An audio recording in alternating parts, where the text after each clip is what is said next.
നമസ്കാരം. എന്താ അല്ല, ഈ ഭരണഭാഷ മലയാളമായതുകൊണ്ട് അപേക്ഷ പൂർണ്ണമായും മലയാളത്തിൽ സമർപ്പിക്കണമെന്ന് പറഞ്ഞുകൊണ്ട് ഒരു അപേക്ഷ കൊണ്ടുവന്നതാ. അയ്യോ, അപേക്ഷ പൂർണ്ണമായിട്ടും മലയാളത്തിൽ തന്നെ വേണം. ബഹുമാനപ്പെട്ട മേലധികാരിക്ക് കരുനാഗപ്പള്ളി നിയമപാലക കാര്യാലയത്തിന്റെ വാമഭാഗത്ത് സ്ഥിതി ചെയ്യുന്ന മന്മഥാലയത്തിന്റെ ചത്തുരത്തിൽ ഉണ്ടല്ലേ ആകാശചുംബിതമായി നിൽക്കുന്ന ചൂതവിടവം അത് ഈ മാവിന്റെ മലയാളമാണ്. ചൂതവിടവം വേരറ്റ് നിപതിക്കുമെന്ന് എന്റെ കളത്രം. ഇതെവിടെ ഈ കളത്രം എന്ന് പറഞ്ഞ സ്ഥലം? കളത്രം ഇപ്പൊ എന്റെ വീട്ടിലാ സാറേ. കളത്രം എന്ന് പറഞ്ഞ ഭാര്യ.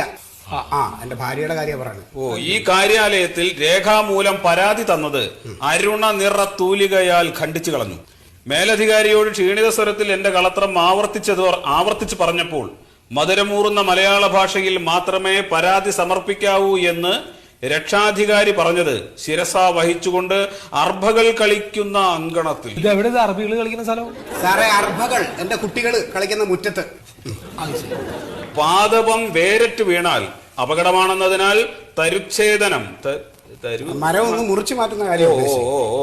2 നാഴിക നേരത്തേക്ക് സ്വയം ഉരുകി വൈദ്യുതി വിരാമ സൂത്രം ഉരുകി തൂരി തരണം. സാറേ, ഇത് എന്ത് മലയാളമാണ് സാറേ ഇത്? സാറേ, അവസാനം എഴുതിയ ശ്ലോകം എന്തിനെ കുറിച്ചാണ്?